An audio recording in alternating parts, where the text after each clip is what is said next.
कागज के टुकड़े पर कुछ हल्का हल्का सा लिखा हुआ है।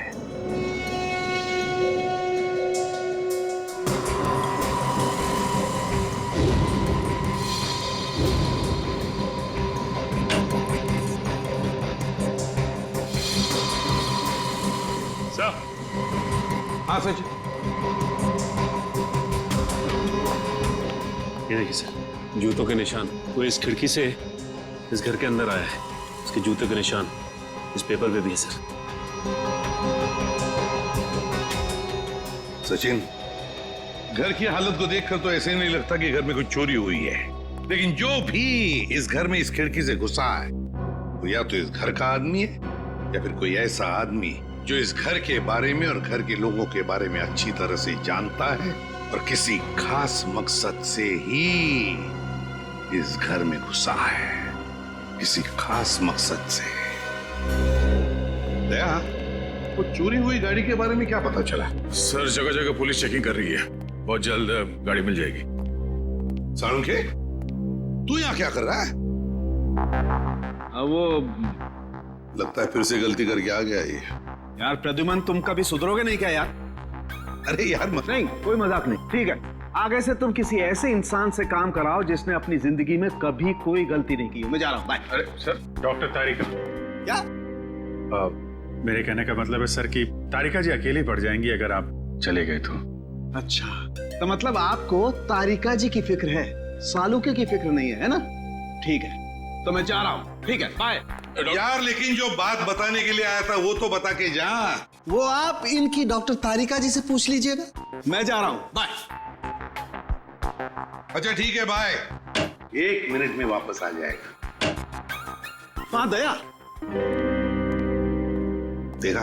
देखो दया, मैं ना सिर्फ और सिर्फ तुम्हारी वजह से वापस आया हूँ। हाँ, क्योंकि मैं जानता हूँ एक सिर्फ तुम हो जो मुझे अच्छी तरह से समझते हो।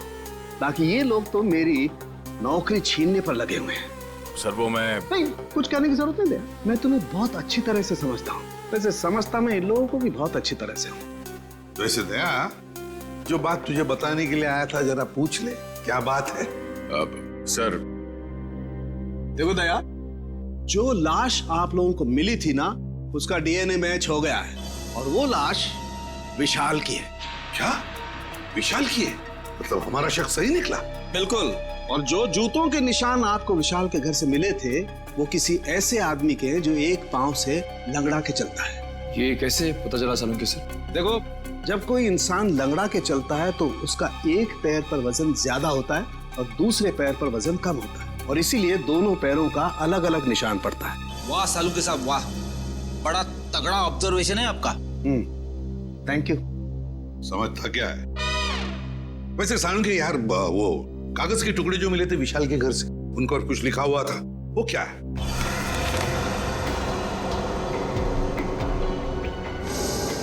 वो ये था, अगर तुमने जुबान खोली तो जान से जाओगे। विशाल को धमकी? लगता है विशाल कोई राज जान गया था सर, और इस राज की कीमत उसे अपनी जान गंवा के देनी पड़ी। सर खूनी जरूर इस स्पेस एजेंसी का ही कोई होगा सर, या फिर आसपास का कोई होगा, वरना स्पेसक्राफ्ट या हवाई जहाज से उसे नीचे फेंकना मुश्किल है सर। बिल्कुल वैसे ही हुआ होगा। बॉस, अभी सालुके के सुरागों की पोटली खाली नहीं हुई है। और भी कुछ बाकी है क्या? हाँ, एक ऐसी चीज जो आपको खूनी के एकदम नजदीक तक ले जाएगी। तो बताइए ना डॉक्टर साहब। देखो दया, इन लेटर्स को गौर से देखो। इस आदमी ने ये लेटर्स कैपिटल में लिखे हैं ताकि अपनी हैंडराइटिंग को छुपा सके, लेकिन इनको जरा गौर से देखो। ये लेटर्स कहीं कहीं पर हिले हुए हैं, कमजोर है। मुझे लगता है इस आदमी का हाथ कांपता था जब ये लिखता था। कमाल है सर, धमकी भरा खत लिखता है और लिखते वक्त हाथ भी कांपता है।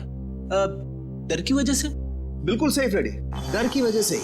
दरअसल इसके हाथ में कोई तकलीफ थी, न्यूरोटिक तकलीफ। जब ये डरता था, इस आदमी का हाथ कांपता था। जब इसने ये नोट लिखा, ये डरा हुआ था, इसीलिए इसका हाथ कांप रहा था और ये अक्षर इस तरीके से बने। हाथ में तकलीफ? विशाल सर बहुत साल पहले अंतरिक्ष में गए थे, लेकिन किसी और देश की तरफ से। सर वो घटोत्कच, विशाल का असिस्टेंट। विशाल कुछ लोगों को ट्रेनिंग दे रहा था अंतरिक्ष में जाने के लिए। ये घटोत्कच भी उनमें से एक था। मगर अभिजीत, अंतरिक्ष में जाने के लिए वो आदमी मानसिक तौर पर और शारीरिक तौर पर बिल्कुल फिट होना चाहिए, हट्टा कट्टा होना चाहिए। इस घटोत्कच को क्यों सिलेक्ट किया गया? उसके तो हाथ में तकलीफ है। और घटोत्कच के इस कमजोरी के बारे में विशाल को पता चला, इसलिए शायद घटोत्कच ने विशाल को अपना मुंह बंद रखने के लिए उसे जान से मारने की धमकी दी होगी। ये हो सकता है। महाराजन, क्या? देखो, सभी पुलिस स्टेशन में खबर कर दो, उसकी फोटो भिजवाओ, सब जगह नाकाबंदी करवा दो। ओके? क्या हुआ? सर, ये विशाल की पत्नी अदिति, ये किसी तीर्थ यात्रा पे नहीं गई है। उसने किसी भी बस, ट्रेन या फ्लाइट की टिकट बुक नहीं करवाई। वो गायब है। अदिति गायब है? गायब है अदिति? तो फिर ये गई कहां? और फिर विशाल को मारा किसने और क्यों मारा? इन सारे सवालों का जवाब तो अब घटोत्कच ही देगा। घटोत्कच।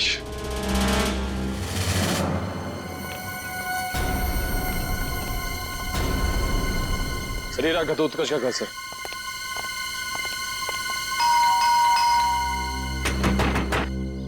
दरवाजा खोल ही नहीं रहा है। पीछे से कुछ आवाज है? हाँ।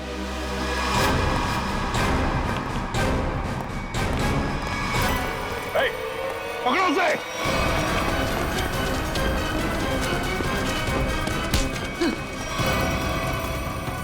सीआईडी से भाग रहा है? कहाँ भाग रहा है? मुझे छोड़ दीजिए सर, मैंने कुछ नहीं किया सर। कुछ नहीं किया तो भाग क्यों रहा था? मैं जानता था सर कि आप लोग मुझ पे शक करेंगे। आप लोग मुझ पे शक करेंगे? शक नहीं करेंगे तो क्या पूजा करेंगे? हाँ? तुमने विशाल को चिट्ठी भेजी थी ना, धमकी भरी। अगर तुमने अपना मुंह खोला तो जान से जाओगे। भेजी थी या नहीं? बोल। हाँ सर, वो खत मैंने लिखा था सर, लेकिन वो मेरी भूल थी जो मैंने गुस्से में की थी सर। मैंने विशाल सर को नहीं मारा था। ऐसी कहानी हम लोग बहुत सुन चुके हैं, समझे? मैं सच कर रहा हूँ सर, मैं तो 3 दिन पहले विशाल जी के घर पे गया था उनसे माफी मांगने के लिए। तुम यहाँ पर क्यों आए हो? देखिए विशाल जी, मैं आपसे अपनी उस चिट्ठी के लिए माफी मांगने के लिए आया। उस वक्त मैं शराब के नशे में था और शराब के नशे में ही अक्सर सच्ची बात जुबान पर आ ही जाती है। देखिए, आप ऐसा मत कहिए। आप न सिर्फ मेरे दोस्त हैं बल्कि मेरे मार्गदर्शक भी हैं। अगर आपने मुझे माफ ना किया तो मैं अपनी नजरों में गिर जाऊंगा। ठीक है, मैंने तुम्हें माफ किया। देखिए, आप कुछ परेशान नजर आ रहे हैं। परेशान? नहीं, मुझे काहे की परेशानी है?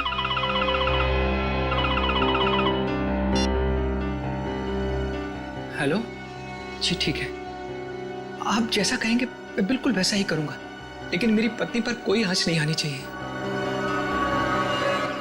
अदिति किडनैप हो गई और फिर किडनैपर अदिति को कोई नुकसान ना पहुंचाए, इसलिए विशाल ने ऐसी कहानी बनाई कि अदिति तीर्थ यात्रा पर चली गई। दया का फोन। हाँ दया। अच्छा, चोरी की गई गाड़ी का पता चल गया? एक्सीलेंट।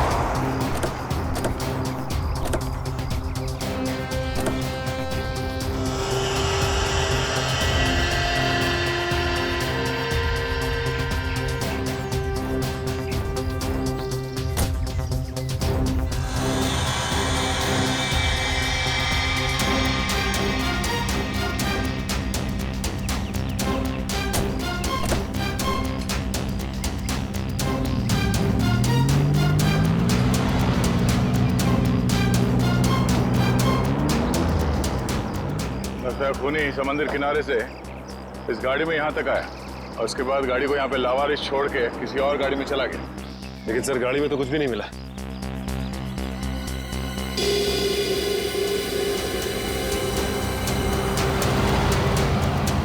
ये देखो, सीसीटीवी कैमरा लगा हुआ है इस ट्रैफिक पोस्ट पे। जरूर उस खूनी का चेहरा इस कैमरे का कैद हो गया होगा। इसके लिए काम करो, आरटीओ को कांटेक्ट करो और इस कैमरे की फुटेज ले लो। सर, हेलो, क्या अदिति मिल गई? कौन से हॉस्पिटल में है? हेलो सर, मैं इंस्पेक्टर प्रशांत। हाँ, मैंने ही आपको फोन किया। अच्छा, अदिति की तबीयत कैसी है? सर, उन्हें गोली लगी थी। गोली लगी थी? जी हाँ, उनका ऑपरेशन हुआ है, अब वो खतरे से बाहर है। लेकिन ये आदिति मिली कहाँ तुम लोगों को? सर हम लोग पेट्रोल पे थे। Hello control room. Yes sir, यहाँ सब कुछ ठीक है सर, ओवर। अरे राघव, वो देखो किसी औरत को जबरदस्ती ले जाया जा रहा है। कहीं अदिति तो नहीं जिसकी फोटो सीआईडी ने भेजी थी हर जगह ढूंढने के लिए? हो सकता है। चलो देखते, पीछा करो उसका। चलो जल्दी। एक काम करो, सारे बंदी रखो ताकि उन्हें पता नहीं चले कि हम लोग उनका पीछा कर रहे हैं। बोल रहे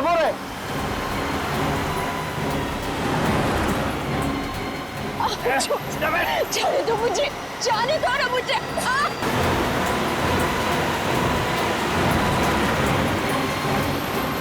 कैसे भी पकड़ना है उन लोगों को, पीछा करो जल्दी। वो देखो, टेप ले लो।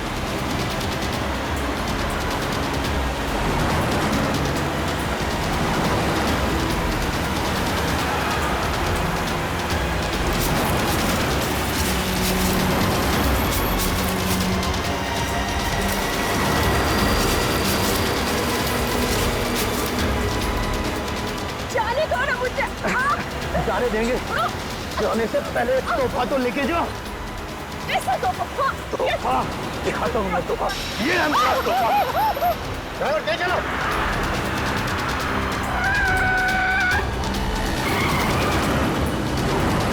और तेज ड्राइवर।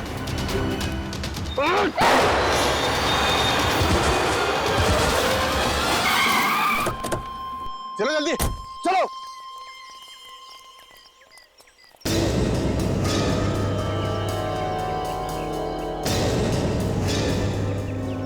ओह नो, ये तो आदिति ही है। इसे तो गोली लगी है। चलो जल्दी से हॉस्पिटल लेके चलते हैं। चलो चलो। उस कार को हमने रोकने की बहुत कोशिश की सर, मगर हमारा ज्यादा ध्यान अदिति जी की तरफ था, इसलिए वो लोग हमारे हाथ से निकल गए। तुम लोगों ने बिल्कुल सही किया। गाड़ी का नंबर तो नोट किया होगा? नहीं सर, उस गाड़ी की नंबर प्लेट पे मिट्टी लगी हुई थी सर, इसलिए हम लोग आधा ही नंबर देख पाए। Good job. Thank you. हम लोग आदिति से मिलते हैं। जी सर।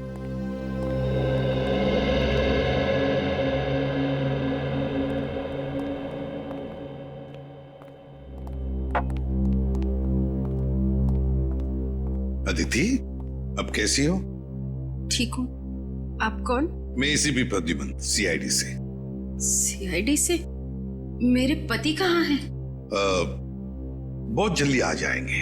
बस एक बात बताओ, ये सब कैसे हुआ तुम्हारे साथ? 2 दिन पहले जब मैं सब्जी मंडी से घर लौट रही थी, कुछ लोग मुझे अपने गाड़ी में डालकर साथ ले गए। उनमें से किसी का चेहरा देखा आपने? नहीं, उन्होंने अपने चेहरे पर मास्क डाल रखा था। ओह, मास्क पहन रखा था। वैसे कहाँ लेकर गए वो तुम्हें, कुछ बता सकती हो? पता नहीं, उन लोगों ने मुझे कुछ खिलाकर बेहोश कर दिया था। एक अंधेरे कमरे में रखा था और वो मुझे विशाल के काम के बारे में सवाल पूछ रहे थे। विशाल के काम के बारे में? तो तुमने क्या कहा? मैंने उन्हें कहा कि विशाल अपने काम के बारे में मुझसे कोई बातचीत नहीं करते, लेकिन उन्हें लगा कि मैं झूठ बोल रही हूँ।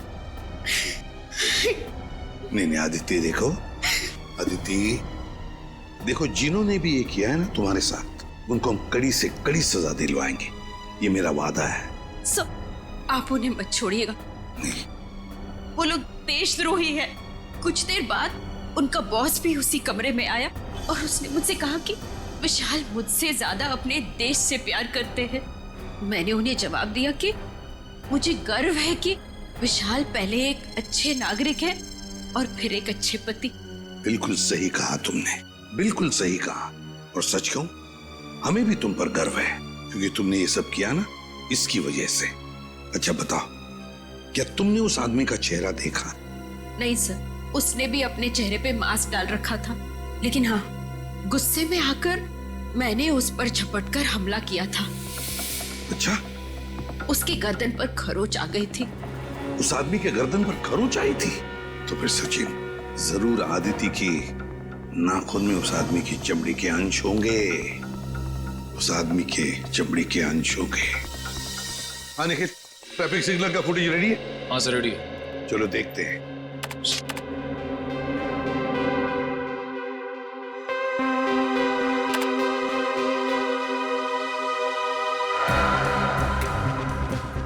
रात का फुटेज है, समझ में नहीं आ रहा है। दिन का फुटेज दिखाओ।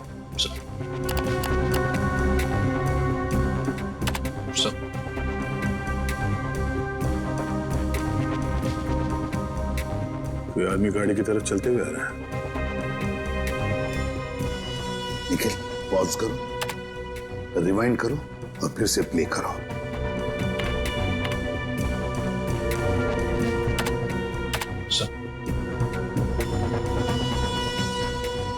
और जो जूतों के निशान आपको विशाल के घर से मिले थे वो किसी ऐसे आदमी के जो एक पांव से लंगड़ा के चलता है। बाएं पैर से लंगड़ा भी रहा है। कहीं ये हमारा खूनी तो नहीं? सर मगर ये आदमी है कौन? इसका चेहरा तो दिख ही नहीं रहा है। पता चल जाएगा फ्रेडी, ये है कौन ये पता चल जाएगा। लाल जूते जो पहने हैं। निखिल, रिवाइंड करो, जूम करो जूतों पर।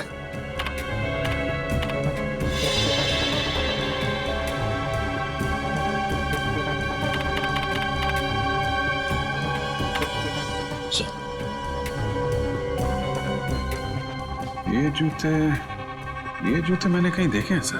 देखे? कहां पर? किसके पैरों में? सर आज विशाल सर नहीं आए हैं। समीर, विशाल का असिस्टेंट सर, और वो लंगड़ा के भी चल रहा था। विशाल का असिस्टेंट समीर। अरे दरवाजा तो खुला ही है। हाँ, कौन खून? चुप करना रहना। लगता है किसी को घसीट के ले जाया गया है यहां से उस तरफ।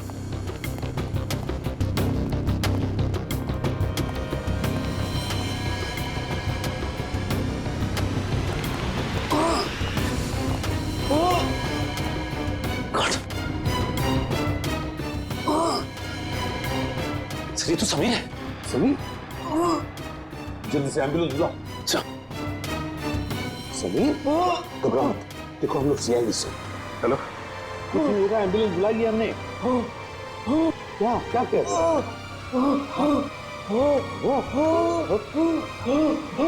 क्या बताओ बताओ। Sameer, Sameer. Okay, thank you sir. Ambulance आ रही है सर। समीर तुम को गया? माय गॉड सर, हम तो सोच रहे थे कि ये समीर ही गुनहगार है, लेकिन यहाँ तो समीर का ही किसी ने खून कर दिया। वही तो। इस शतरंज के खेल का असली खिलाड़ी तो कोई और ही है, कोई और ही है। समीर के घर में से जो डॉक्यूमेंट्स मिले उससे पता चलता है कि समीर विशाल के लिए काम करता था। जासूस था वो विशाल का। दुनिया के सामने समीर विशाल का असिस्टेंट और असली काम जासूसी। एग्जैक्टली। पर जब विशाल को पता चला कि स्पेस एजेंसी में कोई गद्दार है जो वहां की खुफिया इंफॉर्मेशन बाहर भेज रहा है, तो बस उसका पर्दाफाश करने के लिए उसने समीर को रख लिया काम पर, जासूस बनाकर। और इसीलिए समीर ने भी हमें कुछ नहीं बताया, क्योंकि विशाल ने उसे ऐसा करने से मना कर दिया था। हाँ, दया जब विशाल का खून हुआ तब शायद समीर तहकीकात करने के लिए विशाल के घर गया। और जैसे ही खूनी को लगा कि समीर उस तक पहुंचने वाला है, उसने समीर का भी खून कर दिया। बॉस, आसानों के अदिति के नाखूनों में चमड़ी के अंश मिले? हाँ मिले ना, उसके नाखूनों में चमड़ी के अंश मिले। तो जब मैं आप लोगों को बताऊंगा कि उस चमड़ी का डीएनए किसका था, आप लोग दंग रह जाएंगे। डॉक्टर साहब, रियलिटी शो के विनर का नाम अनाउंस करने जैसा सस्पेंस मत बढ़ाइए। नाम बताइए ना प्लीज। बॉस, उस आदमी का नाम है deputy director Harish. Hello sir, मैं यहाँ का डिप्टी डायरेक्टर हूँ। हरीश मेरा नाम है। क्या? Deputy director Harish? तभी तो समीर मरते वक्त हाँ हाँ हाँ ऐसे कर रहा था। क्या क्या कह रहा? समीर कहना चाहता था हरीश, वो हरीश का नाम लेना चाहता था। Deputy director Harish, space agency का deputy director Harish. Excuse me sir, आप लोग यहाँ? जरा हरीश जी को बुलाइए। कहाँ है वो? सर वो तो कुछ ही घंटे पहले चले गए। चले गए? कहाँ गए, कुछ पता है आपको? नहीं सर, वो बड़ी जल्दी में थे, इसलिए बिना कुछ बताए निकल गए। कोई बात नहीं, हम पता लगा लेंगे। उनके गाड़ी का नंबर दीजिए। जी। हेलो, हाँ बोल रहा हूँ। कहाँ पे? एमआई इलाके में? ठीक है, ओके सर। हरीश की गाड़ी एमआई इलाके में देखी गई है सर। एमआई इलाके में? हाँ सर। शेयर जरा नक्शे में चेक करो, एमआई इलाके में हरीश कहाँ जा सकता है? सर एमआई इलाके के आगे तो बॉर्डर है, हमारे राज्य की सीमा, और ये बॉर्डर एमआई इलाके से 15 किलोमीटर दूर है। तो ये उड़ान भर के हरीश अपना घोंसला कहीं और बनाना चाहता है। और सर उड़ान भरने के लिए पास में ही एक रनवे और एयरफील्ड भी है।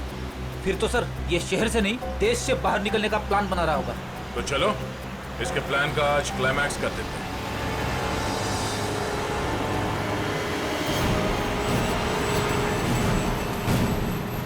सर वो देखिए, हरीश की गाड़ी है।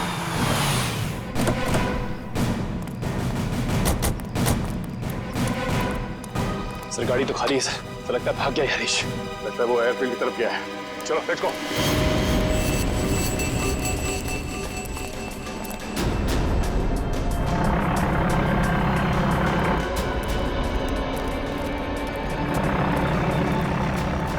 सर उसका प्लेन तो टेक ऑफ करने वाला है। सर अगर ये विदेश चला गया तो इसे पकड़ना और भी मुश्किल हो जाएगा। कहीं नहीं पहुंचेगा ये। Oh no.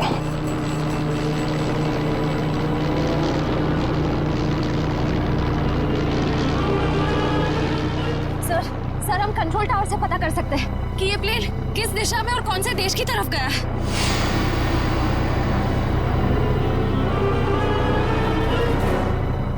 पता तो कर सकते हैं श्रेया, मगर क्या सर?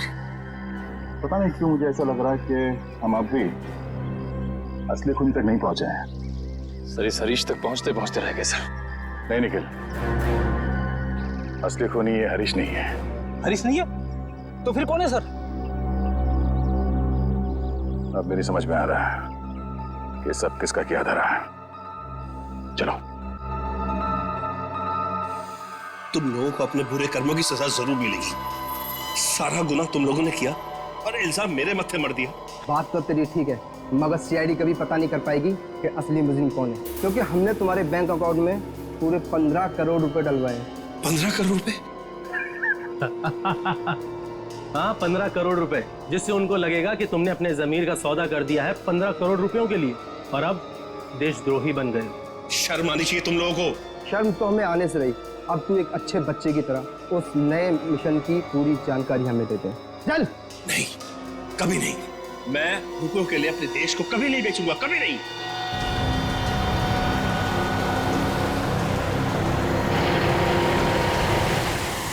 देख, मैं तुझे आखिरी बार बोलता हूँ, बता दे, जिंदा छोड़ दूंगा तुझे, वरना तुम्हारे मरने के बाद वो जानकारी तो हम हथिया ही लेंगे। एक गद्दार की जिंदगी जीने से एक देशभक्त की मौत मरना मुझे ज्यादा गवारा है, समझे तुम लोग? हाँ, मगर अफसोस, कानून और देशवासियों की नजरों में तू हमेशा एक गद्दारी कहलाएगा। नहीं रहेगा। कोई अपनी जगह से नहीं लेगा। नीचे हाथ खोलो, उठ। बस।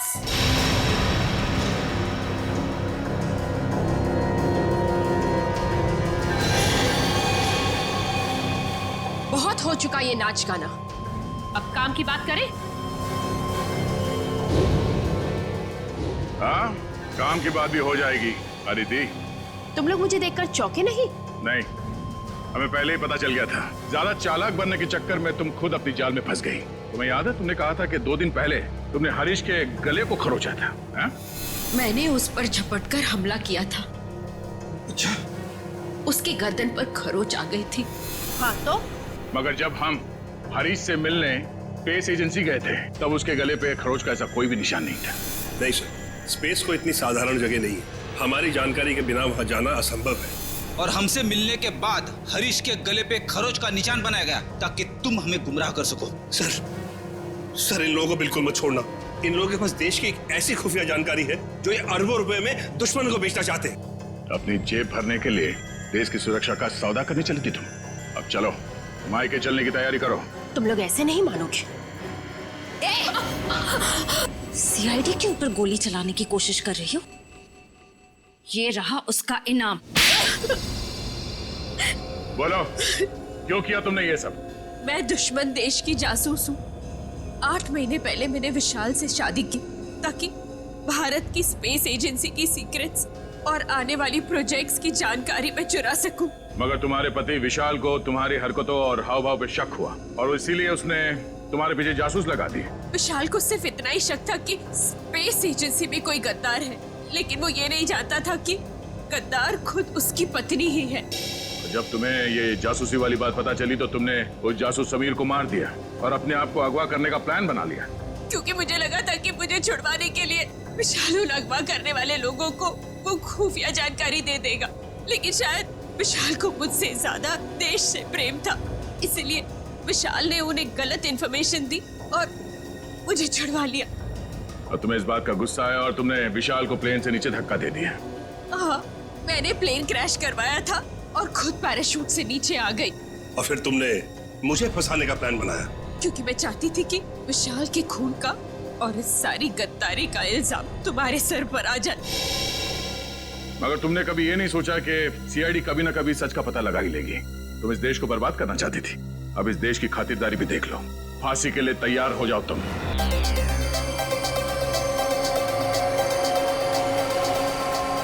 गाइस गाइस गाइस गाइस, हम लोग कितना खुशनसीब है कि अब से कुछ ही देर में हम लोग वीडियो शावर देखेंगे, और वो भी एकदम लाइव।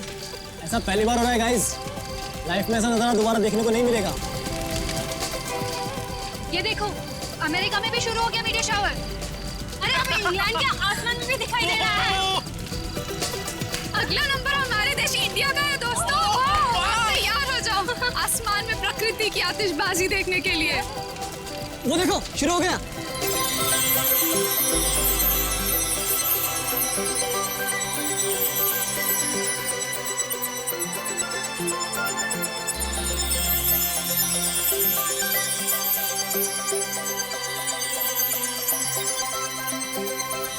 ये मेरी जिंदगी का सबसे खूबसूरत पल है। ऐसा नजारा तो मैंने पहले कभी नहीं देखा।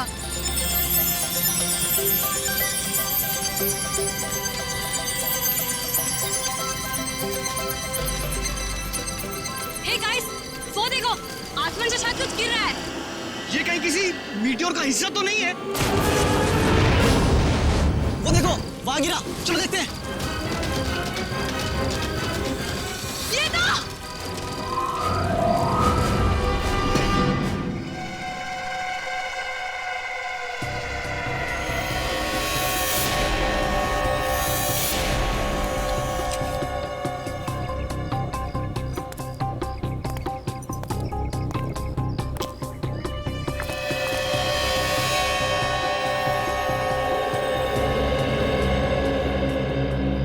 की हालत तो बहुत खराब है, हड्डियां वगैरह चकनाचूर हो गई है।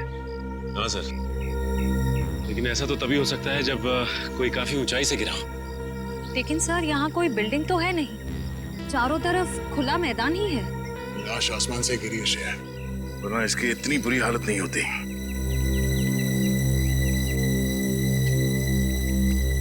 कब हुआ ये? कितने बजे? यही कोई रात 3:15 बजे। हम लोग रात को मीटियोर शावर देख रहे थे, तभी अचानक आकर के कुछ गिरा। और हमें लगा मीटियोर शावर का ही कुछ हिस्सा होगा, लेकिन जब पास जाके देखा तो लाश थी। सर, जब लाश ऊपर से गिर रही थी तब ये जल भी नहीं रही थी। अच्छा, ये केस कुछ ज्यादा ही पेचीदा लगता है। देखते हैं डॉक्टर सालुंकी क्या कहते हैं इस लाश को देख के। चलो।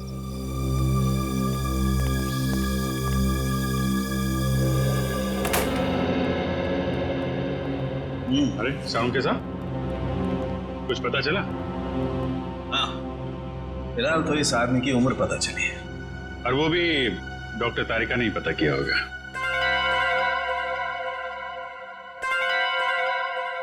मैंने पता किया है। आपने किया है? जी हाँ। कोई शक है आपको? नहीं, शक की क्या बात है, आपने पता किया होगा तो ठीक ही किया होगा। वैसे क्या क्या पता क्या किया आपने? पता ये किया कि इस आदमी की उम्र 120 साल है। क्या 120 साल का बुजुर्ग आदमी इतनी ऊंचाई से गिर के मर गया? क्यों? कहीं लिखा हुआ है कि 120 साल का आदमी ऊंचाई से नहीं गिर सकता? आप लोगों से कुछ गलती तो नहीं होगी? आप एक काम कीजिए, तारिका जी से कंफर्म कर लीजिए। बताओ भाई ने। हाँ अभिजीत, इनके एक्सरे स्कैन्स देख लो। देखो, ये देखिए, इनकी हड्डियां काफी कमजोर हो चुकी थी, जैसे कि उम्र के साथ साथ होता है। और टिश्यूज को हुए नुकसान को देखकर हमने अंदाजा लगाया कि इनकी उम्र तकरीबन 120 साल के आसपास रही होगी। अच्छा, वैसे कितनी ऊंचाई से गिरे होंगे ये? फिलहाल ये बता पाना मुश्किल है। सर हो सकता है इस आदमी को किसी हवाई जहाज से फेंका गया। सर वो केस याद है ना आपको, जब एक लाश को हेलीकॉप्टर से फेंका गया था?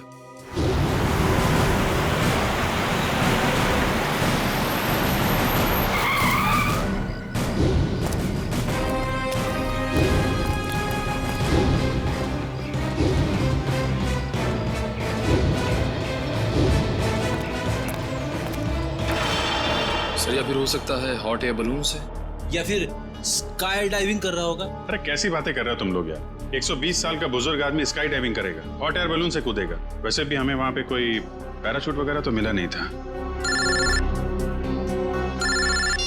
हेलो, जली हुई चीज समुद्र में गिरी है, लाश के पास वाले इलाके में? ठीक है ठीक है, पहुंचते हैं हम।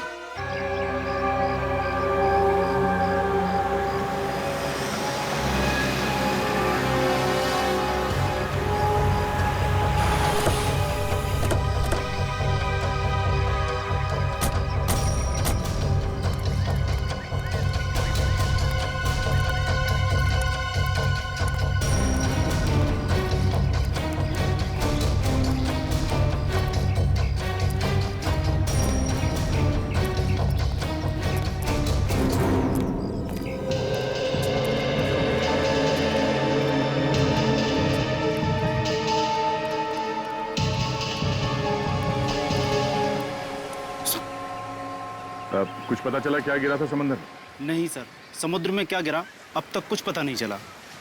अच्छा, पहली बार किसने देखा था उस चीज को समुद्र में गिरते हुए? शंकर ने कह रहा था कि जब वो अनोखी चीज समुद्र में गिरी तो वो बॉम्ब की तरह फट गई और उसमें से चिंगारियां भी निकली। सर हो सकता है ये कोई बॉम्ब ही है, शायद किसी ने ऊपर से फेंका। नहीं सचिन, कोई समुद्र में बॉम्ब क्यों गिराएगा? बात कुछ और ही है। हो ना हो इसका उस लाश के साथ जरूर कुछ संबंध है। ये शंकर कहाँ है? सर वो रहा सर।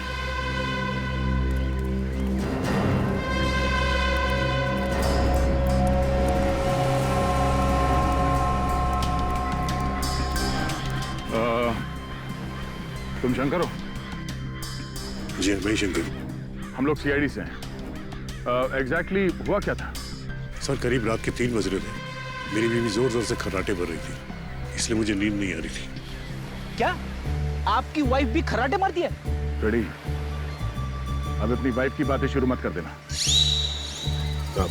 हाँ, क्या कह रहे थे आप? नींद ना आ पाने की वजह से मैं कुछ देर बाहर टहलने निकल आया, तभी अचानक मैंने देखा कोई बड़ी सी चीज जोर से छपाक करके समुद्र में गिरी। एक बहुत तेज रोशनी हुई, जैसे किसी ने आग का गोला दरिया में फेंक दिया।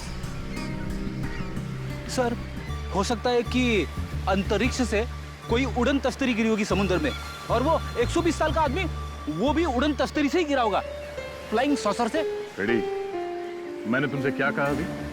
थोड़ी देर के लिए मौन व्रत रखो, समझे? सॉरी। जी कहिए। मैं समुद्र के नजदीक आया, ये जानने कि आखिर हुआ क्या है। तभी दूर एक आदमी की परछाई दिखाई दी। आदमी की परछाई? तुमने उसका चेहरा देखा? नहीं साहब, अंधेरा बहुत था, सिर्फ परछाई दिखी। वो आदमी समुद्र से निकला और वहां उस तरफ चलकर जाने लगा। फिर क्या हुआ? मैं उस आदमी का पीछा करने लगा क्योंकि मुझे शक था, पर वो आदमी वहां सड़क पर चलकर एक कार में बैठ गया और चला गया। कार का नंबर देखा है तुमने? नहीं साहब, नंबर तो नहीं देखा, लेकिन हाँ वो सिल्वर कलर की बैक्स्टर गाड़ी थी। उसने गाड़ी चाबी से खोली या? नहीं साहब, वो कार उसकी नहीं थी, क्योंकि उसने बहुत तिगड़म करके कार का दरवाजा खोला था। सर फिर तो कार चोरी की होगी। Thank you. अब ये पता करना पड़ेगा कि शहर में कितनी सिल्वर रंग की बैक्स्टर कार है जो चोरी हुई है और उनके नंबर्स क्या क्या हैं। सर स्पेक्ट्रोमीटर टेस्ट की रिपोर्ट आ गई है। देखिए मुझे लाश के कपड़ों में से क्या मिला है। क्या मिला है?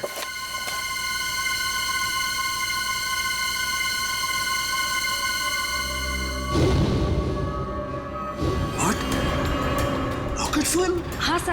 अरे लेकिन तारिका, रॉकेट फ्यूल तो स्पेस क्राफ्ट को स्पेस में भेजने के लिए इस्तेमाल होता है। सर कहीं आदमी रॉकेट में होगा तो? नहीं नहीं, रॉकेट में होगा तो भी क्या है, रॉकेट में होने से इसके कपड़ों पर रॉकेट फ्यूल कैसे आ सकता है Tarika? It is not possible. नहीं नहीं, ये कुछ और ही चक्कर है। क्या? Oh my god, oh my god, ये कैसे हो सकता है? वो कैसा? ये मैंने क्या कर दिया है? अब देखना, वो प्रद्युमन, वो मेरी मजाक उड़ाएगा, आग बबूला हो जाएगा मुझसे। यार ये ऐसी गलती मैं कैसे कर सकता हूँ? गलती? कौन सी गलती सर? उस समुद्र में जो खास चीज गिरी थी उसके बारे में क्या पता चला? सर अब तक तो कुछ पता नहीं चला है सर लेकिन गोताखोर लगे हुए हैं सर। समुद्र का वो हिस्सा काफी गहरा और खतरनाक है, इसलिए गोताखोरों को काफी दिक्कतों का सामना करना पड़ रहा है। बॉस, अभी तो और भी दिक्कतों का सामना करना पड़ेगा। और भी दिक्कतों का मतलब क्या डॉक्टर साहब आपका? मतलब ये अभिजीत के मुझसे बहुत बड़ी गलती हो गई है। गलती? ऐसी क्या गलती कर दी सर आपने? दया, अगर प्रद्युमन ये वादा करे कि वो मुझसे नाराज नहीं होगा तो मैं बता सकता हूँ। नहीं नहीं, अरे मैं नाराज क्यों हूँगा?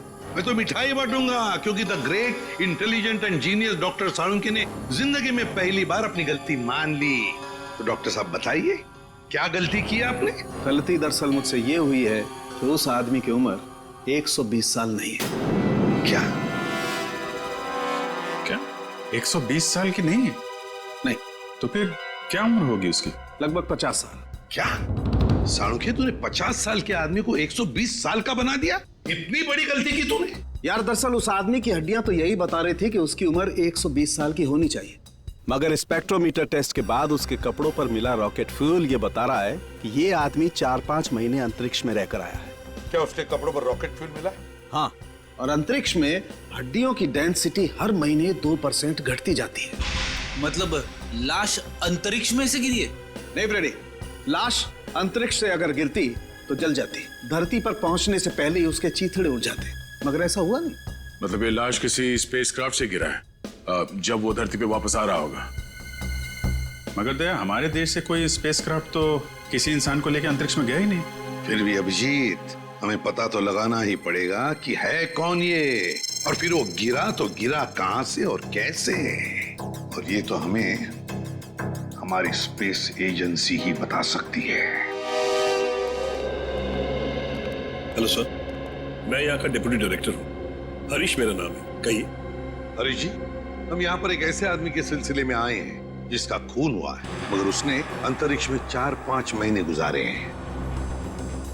आपको तो इस बात की जानकारी होगी ना कि हमारे देश से कौन कौन आदमी अंतरिक्ष यात्रा करके आया? यस सर, जानकारी तो पूरी है, पर हमें ये जानकारी किसी को भी देने की अनुमति नहीं है, फिर चाहे वो सीआईडी क्यों ना हो। लगता है हरीश जी, आप इस बात की गंभीरता को समझ नहीं पा रहे हैं। एक आदमी का खून हुआ है, खून। एक ऐसा आदमी जो शायद आपका साथी था, जो आपके साथ उठता बैठता था, हंसता खेलता था, खाता पीता था, और इसीलिए हम ये जानना चाहते हैं कि क्या आपका कोई साथी लापता है क्या? सर, ये जो भी इंसान है ये हमारा साथी हो ही नहीं सकता, क्योंकि अभी तक हमारे देश की तरफ से कोई भी स्पेसक्राफ्ट एस्ट्रोनॉट लेके अंतरिक्ष में गया ही नहीं है। हो सकता है कोई चोरी छुपे गया हो अंतरिक्ष में। नहीं सर, स्पेस को इतनी साधारण जगह नहीं है, हमारी जानकारी के बिना वहां जाना असंभव है, इम्पॉसिबल। अच्छा, आपके स्टाफ में से ऐसा कोई आदमी है जो आज काम पे नहीं आया? सर, विशाल सर काम पे नहीं आए हैं। विशाल काम पर नहीं आया? अच्छा, क्या विशाल कभी अंतरिक्ष में गया था? हाँ सर, विशाल सर बहुत साल पहले अंतरिक्ष में गए थे, लेकिन किसी और देश की तरफ से। एक्चुअली सर, वो हमारे यहाँ का हेड इंजीनियर है। यहाँ के हर प्रोजेक्ट की शुरुआत उसी की देखरेख में होती है। 3 साल पहले 5 महीने के लिए वो अंतरिक्ष में गया था, जॉइंट नेशन स्पेस प्रोग्राम के तहत। अच्छा, गया था। अभिजीत, साळुंखे ने भी तो यही कहा कि वो इंसान 4-5 महीने के लिए अंतरिक्ष में था। हाँ सर, विशाल सर हमें अंतरिक्ष में जाने की ट्रेनिंग दे रहे थे। और क्या विशाल का कद 5 फुट 7 इंच था? जी। फिर तो सर जिसकी लाश मिली है शायद वो विशाल ही है। मुझे तो यकीन ही नहीं हो रहा। नहीं हरीश जी, देखिए, जब तक डीएनए मैच नहीं होता हम यकीन से नहीं कह सकते कि वो लाश विशाल की ही है, लेकिन हमें विशाल के सारे मेडिकल डिटेल्स चाहिए